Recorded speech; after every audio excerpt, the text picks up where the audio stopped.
معزز و مکرم بزرگ حضرات، نوجوانان اہل سنت، پیارے بچوں، السلام علیکم ورحمۃ اللہ تعالی وبرکاتہ۔ الحمد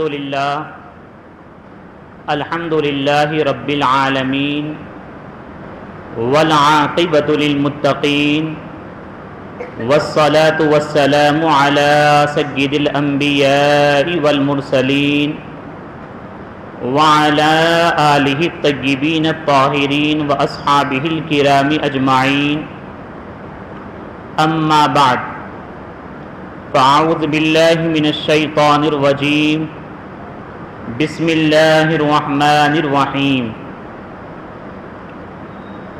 الا ان اولیاء اللہ لا خوف علیہم ولا هم يحزنون الذین آمنوا وكانوا يتقون لهم البشرى في الحیاة الدنیا وفي الآخرة لا تبدیل لکلمات اللہ ذلك هو الفوز العظیم۔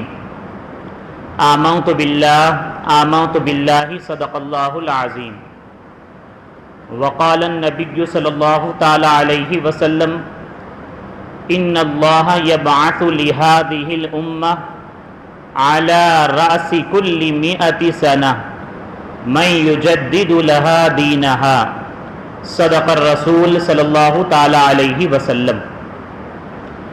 آئیے ہم اور آپ سب سے پہلے عقیدت و احترام کے ساتھ ہم تمام مسلمانوں کے مرکز عقیدت، محور محبت، حضور رحمت عالم نور مجسم صلی اللہ تعالی علیہ وسلم کی بارگاہ مقدسہ میں ہدیہ درود پیش کریں، پڑھیں بآواز بلند، اللہم صلی علی سیدنا و مولانا محمد معدن الجود والکرم و آلہ و اصحابہ وبارک وسلم۔ جیسا کہ آپ تمامی حضرات نے پچھلے جمعہ مجدد کسے کہتے ہیں، ان کا مقام و مرتبہ کیا ہوتا ہے، اللہ تبارک و تعالی کس شان اور عظمت اور مقصد کے لیے انہیں قوم کے درمیان میں بھیجتا ہے، اسے سماعت کیا تھا، اور بڑے ہی مختصر انداز میں ہم نے پہلی صدی سے لے کر 14ویں صدی کے مجددین کا مختصر تعارف بھی آپ کے سامنے پیش کیا تھا، اور آخر میں ہم نے یہ بتایا تھا کہ 14ویں صدی ہجری کا جب دور آیا اور ایک دو نہیں بہت سارے فتنے قوم کے درمیان میں آ گئے اور مسلمان کے لیے اپنے ایمان کو بچانا مشکل ہو گیا، تو ایسے وقت میں اللہ تبارک و تعالی نے قوم مسلم کی رہنمائی کے لیے، ان کے ایمان و عقیدے کے تحفظ اور بقا کے لیے امام احمد رضا علیہ الرحمہ کو بھیجا۔ مجدد اعظم اعلیٰ حضرت امام اہل سنت حضرت سیدنا امام احمد رضا خان قادری برکاتی محدث بریلوی علیہ الرحمہ، آپ شہر بریلی اتر پردیش کے محل سوداگران میں پیدا ہوئے، اور آپ کی ولادت طیبہ جو ہوئی یہ 10 شوال المکرم 1272 ہجری میں آپ کی ولادت ہوئی۔ ہم بڑے مختصر میں آپ کی حیات طیبہ کے چند اہم گوشوں کو آپ کے سامنے بیان کریں گے، چونکہ وقت بہت کم ہے، لیکن جو اہم پیغام امام احمد رضا علیہ الرحمہ کی ذات طیبہ سے آپ کو پیش کرنا ہے، اس کی جانب ہم آپ کی توجہ دیں گے۔ سرکار اعلیٰ حضرت امام اہل سنت علیہ الرحمہ کے آبا و اجداد کے بارے میں جب آپ جانیں گے تو آپ کو پتہ یہ چلے گا کہ آپ کے آبا و اجداد اصل میں افغانستان کے رہنے والے تھے، اور آپ افغانی پٹھان رہے ہیں، اور آپ کے جد اعلیٰ افغانستان سے ملک ہندوستان میں تشریف لائے، اور اس وقت لاہور کی جو سرزمین ہے یہ بھی ملک ہندوستان ہی میں تھی۔ لاہور آئے سلطنت مغلیہ کے دور میں، اور پھر لاہور سے ہندوستان کی جو ابھی راجدھانی ہے، کیپٹل ہے دہلی، وہاں تشریف لائے، اور پھر وہاں سے آپ کو شہر بریلی آنے کا شرف حاصل ہوا، اور جس گھرانے میں اعلیٰ حضرت امام اہل سنت علیہ رحمہ کی ولادت ہوئی وہ گھرانہ بڑا دینی اور علمی گھرانہ رہا ہے۔ خود آپ کے والد محترم جن کا نام علامہ نقی علی خان علیہ رحمہ ہے، آپ اپنے وقت اور دور کے عظیم محقق اور عظیم مفتی، رئیس المتکلمین، خاتم المحققین کی حیثیت سے جانے جاتے تھے، اور آپ ہی کے دور میں بریلی شریف کا جو دارالافتاء تھا سارے ملک ہندوستان میں مرجع مانا جاتا تھا، بڑے بڑے علماء اس جانب رجوع کیا کرتے تھے۔ اور اعلیٰ حضرت امام اہل سنت علیہ رحمہ کے دادا علامہ رضا علی خان علیہ رحمہ آپ اپنے وقت کے قطب رہے اور اللہ تبارک و تعالیٰ کے برگزیدہ بندے، ولی کامل رہے ہیں، اور آپ جب رب کی بارگاہ میں جو بھی دعا فرماتے اللہ تبارک و تعالیٰ اس دعا کو قبول فرماتا۔ یہ آپ کے دادا محترم کی عظمت و شان ہے۔ ایسے گھرانے میں امام احمد رضا علیہ رحمہ کی ولادت ہوتی ہے، تو آپ یاد رکھیں جو گھرانہ دینی گھرانہ ہوتا ہے اور بچوں کو بچپن ہی میں جب دینی تربیت اور دینی ماحول مل جاتا ہے تو جب وہ بڑے ہوتے ہیں ایک بہترین عالم اور بہترین رہنما کی حیثیت سے قوم کے درمیان میں آتے ہیں۔ تو یہی معاملہ امام احمد رضا علیہ رحمہ کا رہا ہے۔ اب آپ توجہ دیجئے، آپ کی عمر مبارک ابھی 4 سال کی ہے اور آپ نے ناظرہ قرآن عظیم ختم فرما لیا۔ سبحان اللہ، 4 سال کی عمر! آپ خود دیکھ سکتے ہیں آج کل بچے 4 سال کے ہو بھی جاتے بلکہ 6-7 سال کے ہو جاتے، تو معاملہ یہ ہے کہ ابھی تک انہیں قرآن کے قریب یا پھر عربی جسے کہتے ہیں یسرن القرآن قاعدے کے قریب بھی نہیں کرتے ہیں آج کے دور میں۔ لیکن قربان جائیے اعلیٰ حضرت امام اہل سنت علیہ رحمہ کی جو تربیت ہو رہی ہے تو وہاں پر معاملہ یہ ہے کہ ابھی 4 سال کی عمر مبارک ہے، آپ نے قرآن عظیم ناظرہ ختم فرما دیا۔ اور آپ کے بچپن کے بارے میں جب معلوم کیا جاتا ہے تو سیرت نگاروں نے یہ لکھا ہے کہ آپ کا بچپن بھی بڑا نرالا بچپن رہا ہے۔ اللہ تبارک و تعالیٰ نے جو آپ کو قوت حافظہ عطا فرمایا یقیناً بڑی عالی شان والا قوت حافظہ تھا، اور آپ کو جو ابتدائی تعلیم پڑھانے والے استاذ تھے وہ خود یہ بیان کرتے ہیں کہ میں انہیں پڑھایا کرتا تھا اور احمد رضا مجھ سے پڑھ لیتے اور پڑھنے کے بعد کتاب بند کر دیتے اور بند کر کے رکھ دیتے، لیکن جب ان کے سننے کی باری آتی یعنی کہا جاتا کہ سناؤ، تو جب ان سے کہا جاتا کہ سبق سناؤ تو جس طریقے سے پڑھایا جاتا فوراً اسی طریقے سے سنا بھی دیتے۔ تو 1 دن 2 دن کئی دن تک یہ معاملہ چلتا رہا تو ان کے مولوی صاحب ان کے استاد نے خود یہ پوچھا کہ احمد رضا آخر تم انسان ہو یا جن ہو، جتنی دیر پڑھانے میں ہمیں لگتی ہے اس سے کم وقت میں تم سبق یاد بھی کر کے سنا دیتے ہو۔ سبحان اللہ! چونکہ ہم نے بتایا تھا مجدد کوئی عام انسان عام مسلمان نہیں ہوتے، اللہ تبارک و تعالیٰ ایک عظیم مقصد کے لیے دنیا میں انہیں بھیجتا۔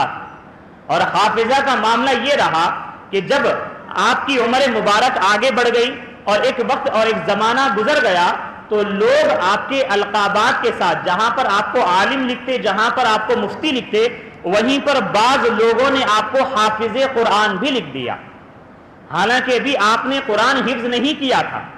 اور یہ اللہ تعالیٰ کے نیک بندوں کی شان یہ ہوتی ہے ان کے اندر جو خوبی ہے وہ اگر کوئی بیان کرتا ہے تو اسے قبول کرتے ہیں، اور اگر کوئی خوبی نہیں ہے تو اور دوسرے بیان کرتے ہیں جو سچائی نہیں ہوتی تو اسے قبول نہیں کرتے، اور یہ پسند کرتے لوگ جیسے میرے بارے میں گمان کرتے ہیں میں بھی ان کے گمان کے مطابق ہو جاؤں۔ تو جب لوگ خط میں آپ کو عالم و مفتی کہنے کے ساتھ حافظ بھی کہنے لگے تو آپ نے یہ پسند فرمایا کہ لوگ میرے بارے میں یہ حسن ظن رکھتے ہیں، اچھا گمان رکھتے ہیں کہ میں حافظ قرآن ہوں۔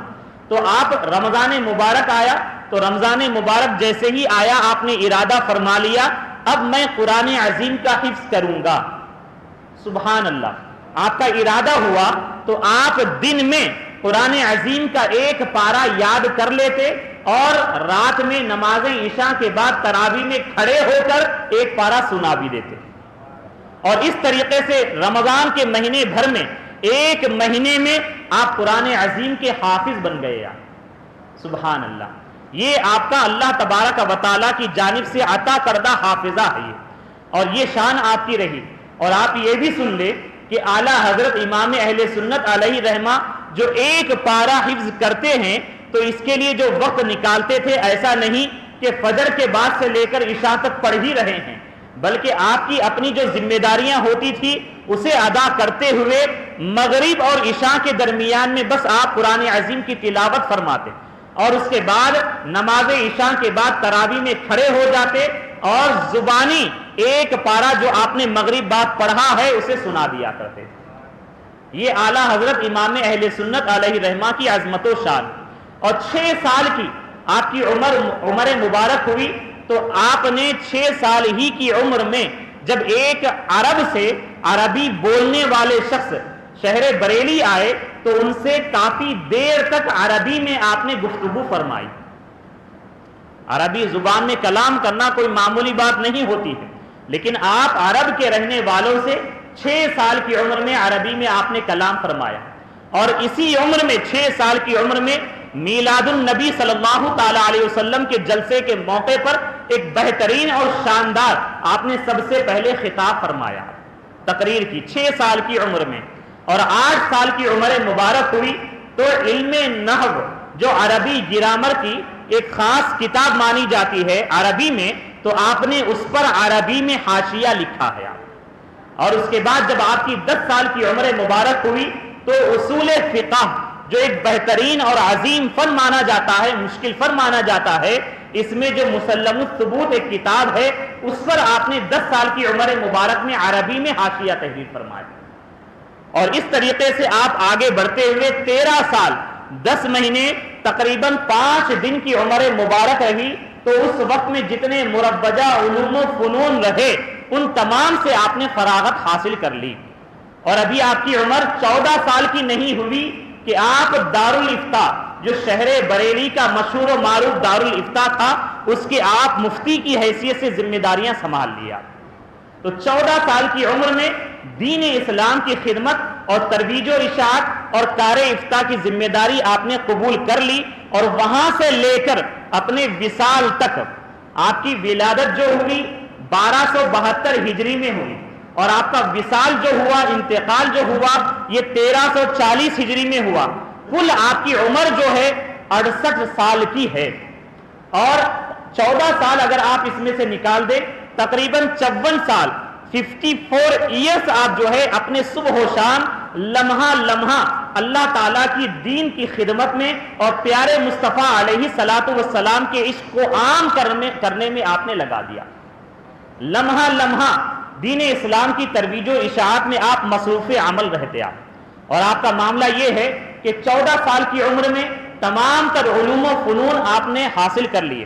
اور آپ کے علم کی شان اور عظمت کا معاملہ یہ ہے کہ آپ کے اساتذہ کی فہرست اگر دیکھی جائے تو صرف 6 استادوں کا نام آتا ہے. لیکن کتنے علوم میں آپ کو مہارت تھی, اس بارے میں علماء نے یہ فرمایا ہے کہ پہلے تو یہ کہتے تھے تقریباً 55 علوم میں آپ کو مہارت اور دسترس رہی ہے.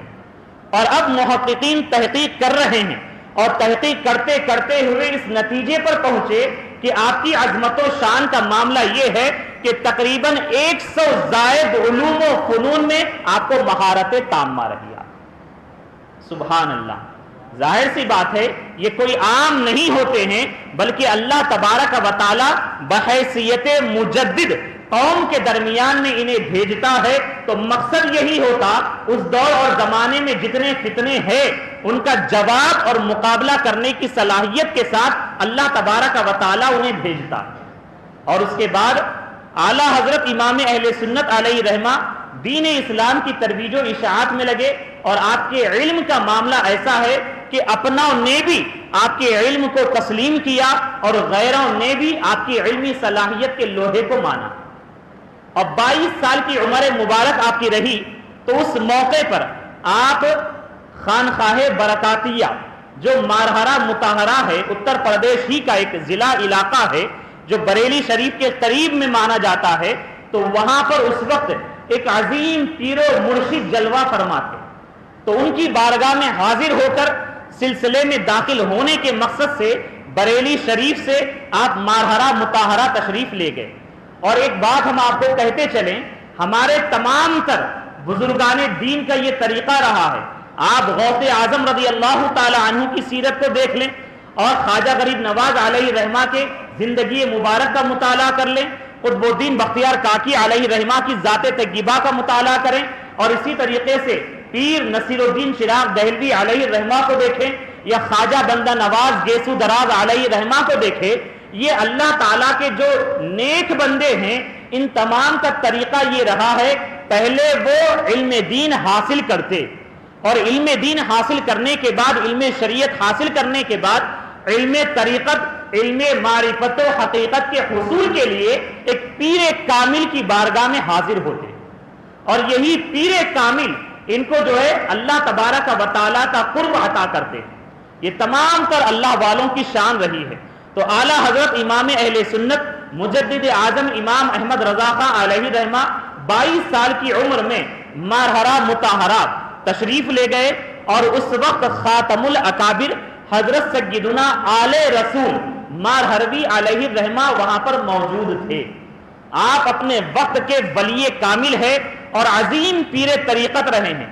ان کی بارگاہ میں آپ حاضر ہوئے اور حاضر ہو کر سلسلہ برکاتیہ کے نسبت کو آپ نے حاصل کیا، اور اپنے پیر و مرشد کی بارگاہ میں جب حاضر ہوئے تو اس واقعے کو بھی آپ سماعت کریں، آپ کا ایمان تازہ ہو جائے گا.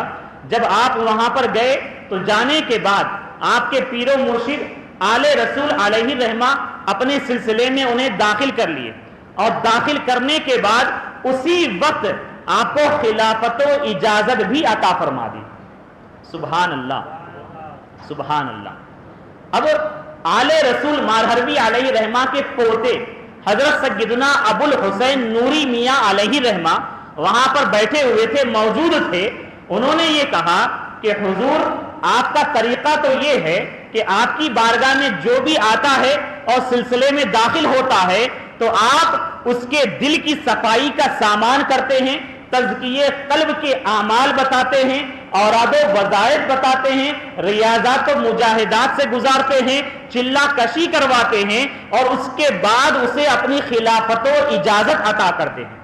لیکن آپ نے اس کے اپنے معمول کے خلاف امام احمد رضا کو اپنے سلسلے میں داخل کرتے ہی اسی وقت اجازت و خلافت بھی عطا کر دی. آخر کیا بات ہے؟ تو دیکھیں پیر و مرشد کے جملوں کو سنیں آپ، اور امام احمد رضا کا مقام و مرتبہ پیر و مرشد کی نگاہ میں کیا ہے اسے سماعت کریں. تو آپ کے پیر و مرشد یہ فرماتے ہیں کہ یقیناً میرا طریقہ یہی ہے کہ میری بارگاہ میں جب کوئی آتا ہے تو اس کا دل جو ہوتا ہے میلا کچیلا ہوتا ہے.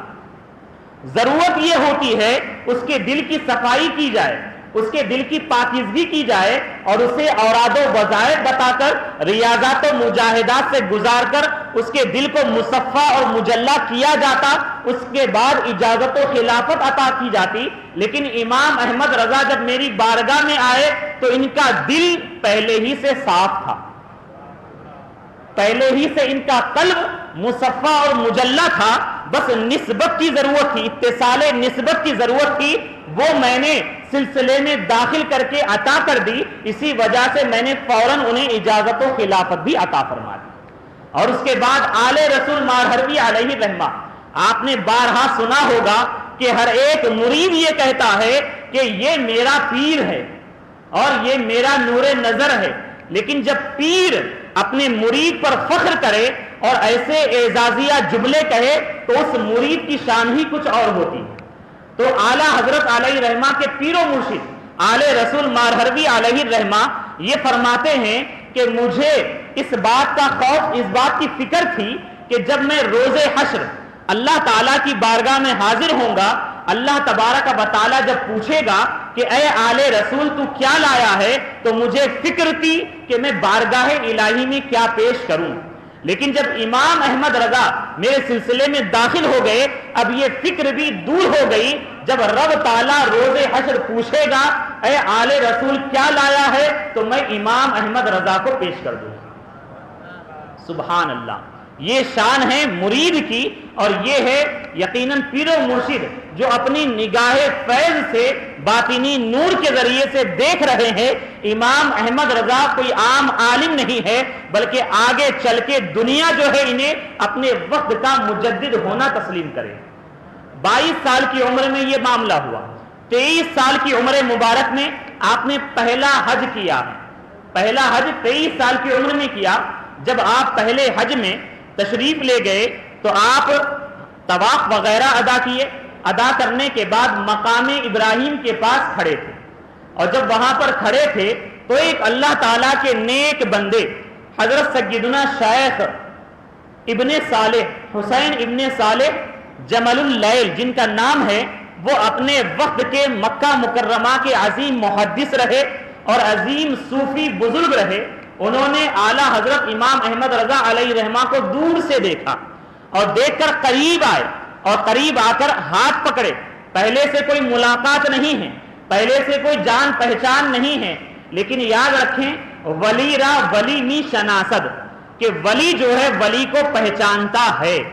اللہ تبارک و تعالی جو انہیں نور باطن عطا کرتا ہے، اس نور کے ذریعے سے جان لیتے ہیں یہ کون ہے۔ یہ تو وہ اللہ تبارک و تعالی کے نیک بندے مکہ مکرمہ کے عظیم مفتی اور محدث آپ کے قریب آتے، ہاتھ پکڑتے اور اپنے گھر پر تشریف لے کے جاتے، اور لے جانے کے بعد دیکھتے رہتے آپ کی پیشانی کو، اور دیکھ کر یہ فرماتے انی لاجد نور اللہ فی ھذا الجبین، کہ بے شک میں اس پیشانی میں اللہ تعالیٰ کا نور پاتا ہوں۔ سبحان اللہ۔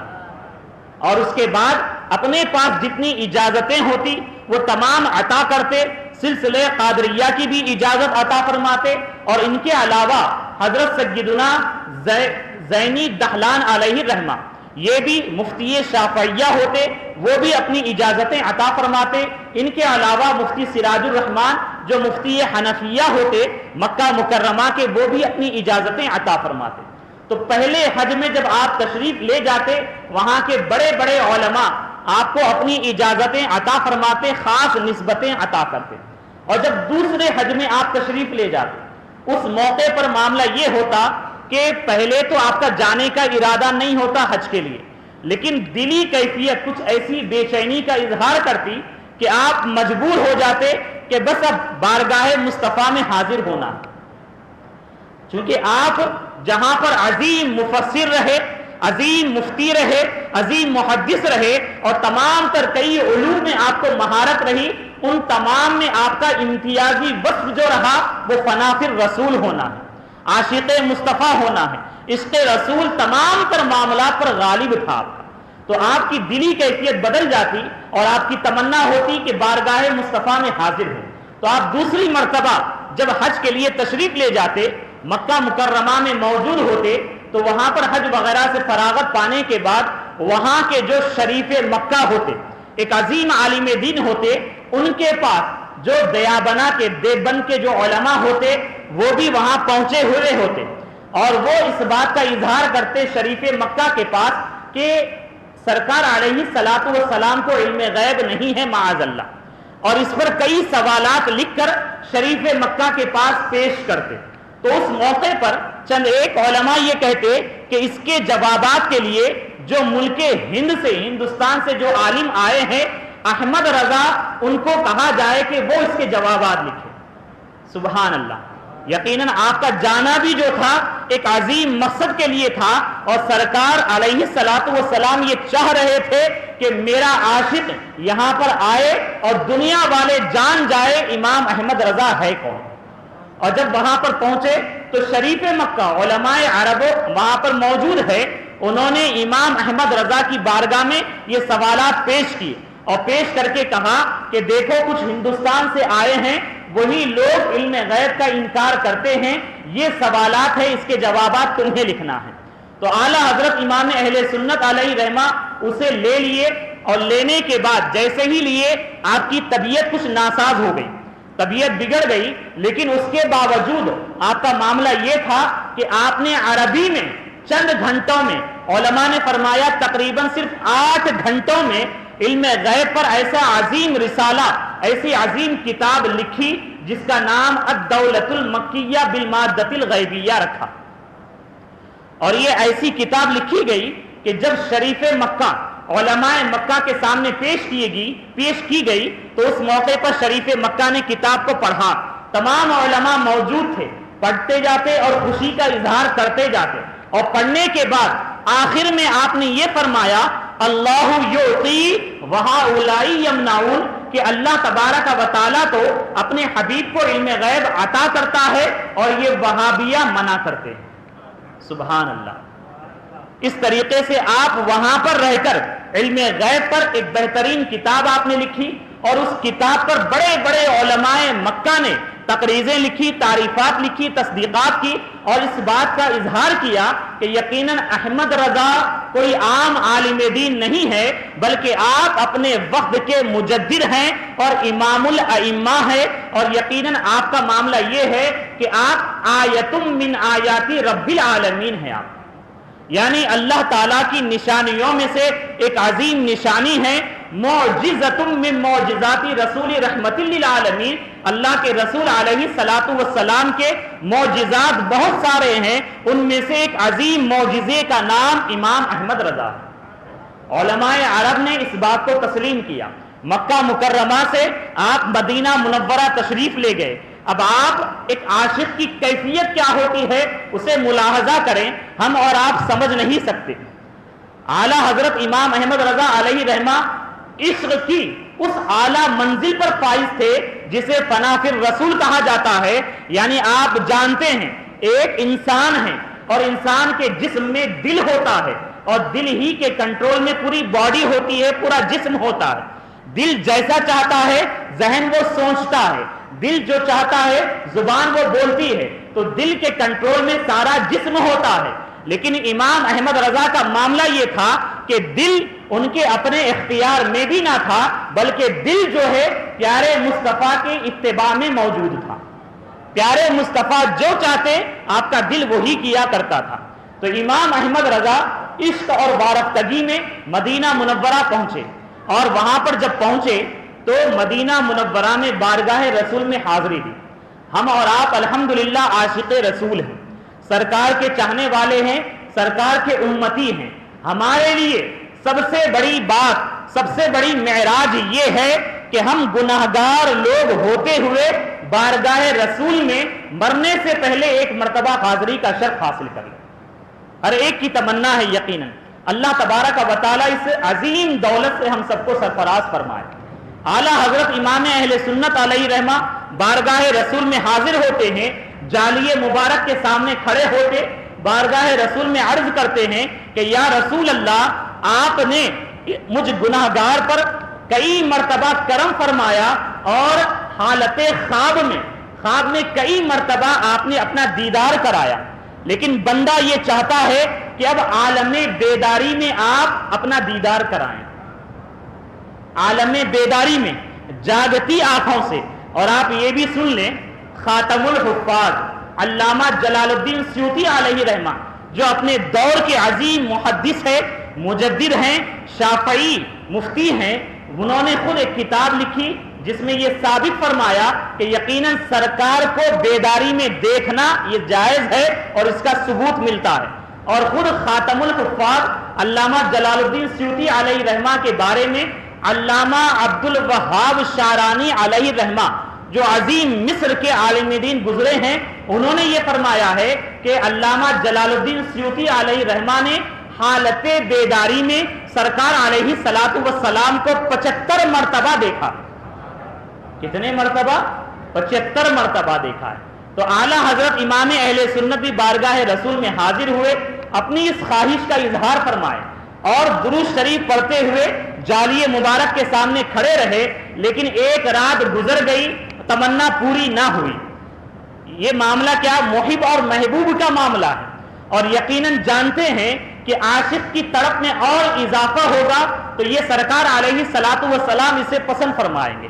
تو پہلی رات گزری, اور جب دوسری رات آئی تو بارگاہ رسول علیہ الصلوۃ والسلام میں امام احمد رضا ایک کلام لکھ کر حاضر ہوئے, اور بارگاہ رسول میں اس کلام کو پیش فرمائے. بڑا مشہور زمانہ کلام ہے, اور آپ نے پڑھا وسوئے لالا زار پھرتے ہیں، تیرے دن اے بہار پھرتے ہیں۔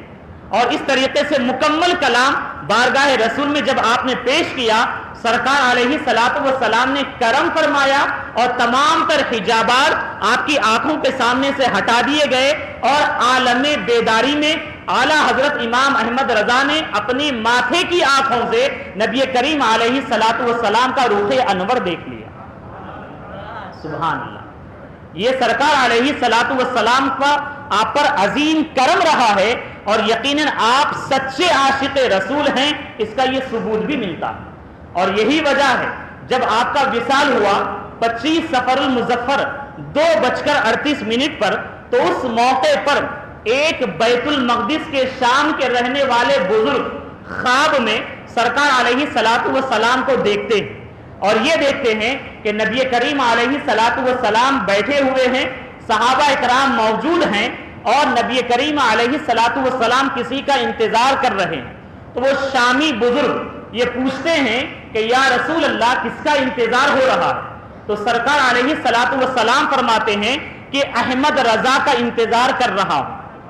آپ فرماتے ہیں کہ احمد رضا کا انتظار کر رہا ہوں۔ تو وہ شام کے رہنے والے بزرگ سرکار سے پوچھتے ہیں آخر احمد رضا یہ کون ہے؟ تو سرکار فرماتے ہیں یہ میرا عاشق ہے جو بریلی ہندوستان کی سرزمین پر رہنے والا ہے۔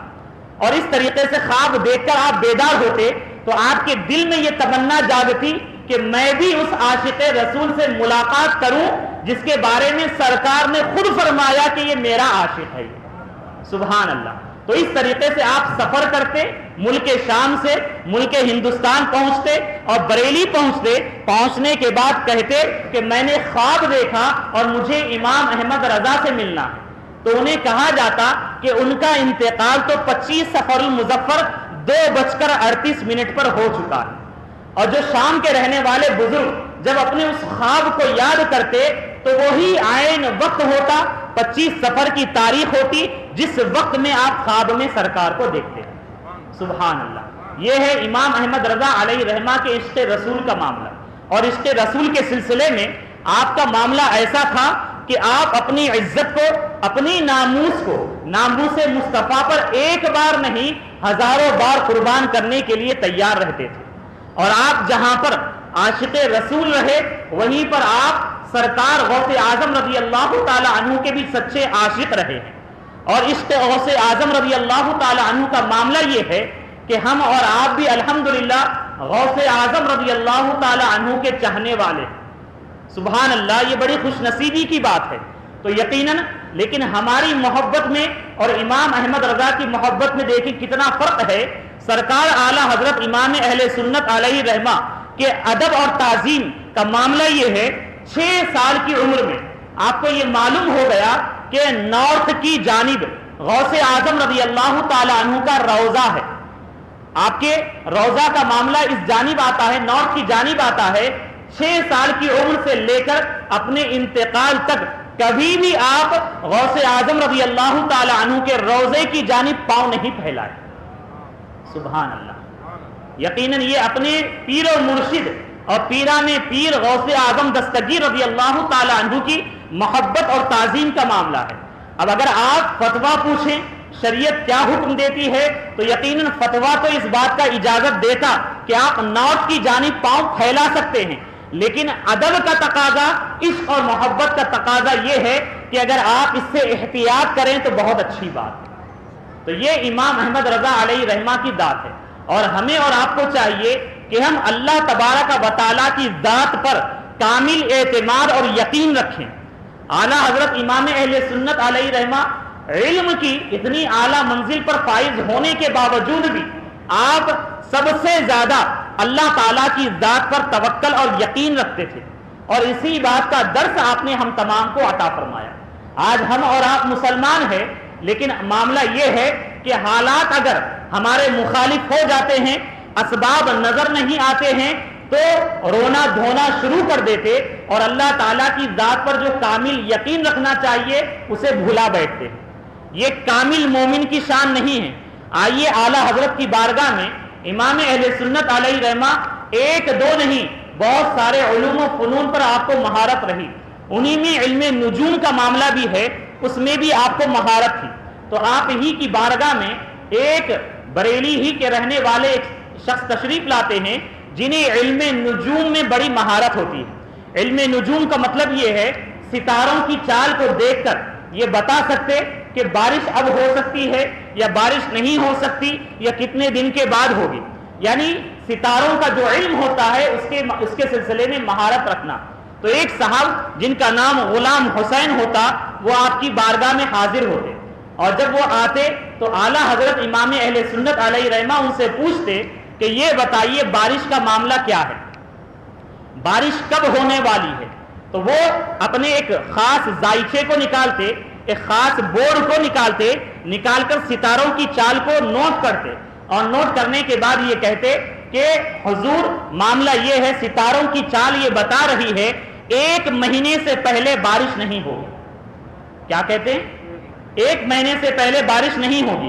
تو اعلیٰ حضرت امام اہل سنت علیہ رحمہ فرماتے ہیں کہ اللہ تبارک و تعالیٰ کی قدرت اس پر بھی ہے کہ اللہ تعالیٰ چاہے تو یقیناً اس سے پہلے بارش ہو جائے. تو وہ کہتے ہیں جو علم نجوم کے ماہر ہیں، کہتے ہیں کہ حضور آپ خود دیکھ لیجئے ستاروں کی چال کا معاملہ یہ ہے. تو وہ دیکھ کر یہی بتاتے کہ 1 مہینے سے پہلے بارش نہیں ہوگی. تو آپ یہ فرماتے ہیں یقیناً میں یہ بھی دیکھ رہا ہوں اور ساتھ میں ستاروں کو چلانے والی جو ذات ہے اس کی قدرت کاملہ کو بھی دیکھ رہا ہوں. اور اس کے بعد آپ کیا کہتے ہیں، سامنے گھڑی ہوتی ہے اور گھڑی میں تقریباً 11:15 کچھ بجنے والے ہوتے ہیں اور 12 بجنے کے لیے ابھی وقت ہوتا ہے.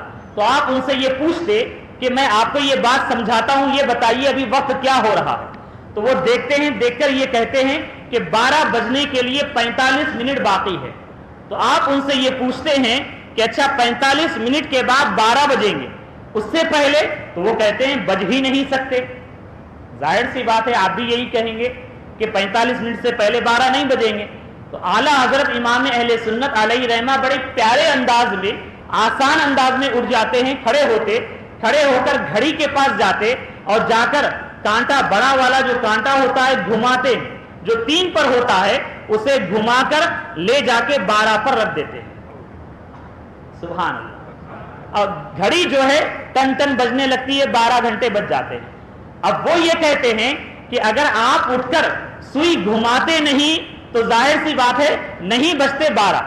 تو آپ یہی فرماتے ہیں میں بھی تو یہی کہنا چاہ رہا ہوں یقیناً ستاروں کی چال تو کچھ اور بتاتی ہے اور یہ کہتی ہے کہ 1 مہینے سے پہلے بارش نہیں ہوگی، لیکن میں یہ کہتا ہوں اللہ تبارک و تعالیٰ کے لیے یہ قدرت ہے کہ اللہ تعالیٰ چاہے تو 1 مہینے سے پہلے بارش ہو جائے، 15 دن سے پہلے بارش ہو جائے، 1 ہفتے سے پہلے بارش ہو جائے. اللہ تعالیٰ چاہے تو ابھی بارش ہو جائے. اعلیٰ حضرت امام اہل سنت علیہ رحمہ کی زبان مبارک سے یہ کلمات نکلتے ہیں اور بارش ہونے لگتی. سبحان اللہ. تو معلوم یہ ہوا کہ ہم مسلمان ہیں، ہمیں چاہیے کہ اللہ تعالیٰ کی ذات پر کامل یقین اور بھروسہ رکھیں، توکل علی اللہ کے طور پر زندگی گزارے، یقیناً ہمارے لیے ہر ایک مشکل آسان ہو جائے. تو اعلیٰ حضرت امام اہل سنت مجدد اعظم علیہ رحمہ کو آپ 14ویں صدی ہجری کا مجدد علماء عرب و عجم نے تسلیم کیا، اور آپ کے 1-2 نہیں بہت سارے کمالات ہیں. اور ابھی جو عرس منایا جا رہا ہے 103واں سالانہ عرس منایا جا رہا ہے. یعنی اتوار کے دن 25 صفر المظفر ہے. جب اتوار کا دن آ جائے گا تو آپ کے وصال فرمائے ہوئے 103 سال کا عرصہ گزر چکا، لیکن آج تک آپ کی ذات پر تحقیقات چل رہی ہے اور لوگوں نے اس بات کا اعتراف نہیں کیا کہ ہم نے آپ کی ہر ایک جہت کو پڑھ لیا اور سمجھ لیا، بلکہ ہر آنے والے دن یہی کہہ رہے ہیں یقیناً امام کی ذات ایک سمندر ہے جس کا کنارہ ہمیں نظر ہی نہیں آتا. اور حیدرآباد کی سرزمین پر ایک عاشق اعلیٰ حضرت گزرے جن کا نام مرزا عبدالشکور حیدرآبادی علیہ الرحمہ. انہوں نے بڑے پیارے شعر کہے ہیں. آپ فرماتے ہیں احمد رضا کا تازہ گلستان ہے آج بھی، خورشید علم ان کا درخشاں ہے آج بھی، سب ان سے جلنے والوں کے گل ہو گئے چراغ، احمد رضا کی شمع فروزاں ہے آج بھی. یقیناً یہی حقیقت ہے۔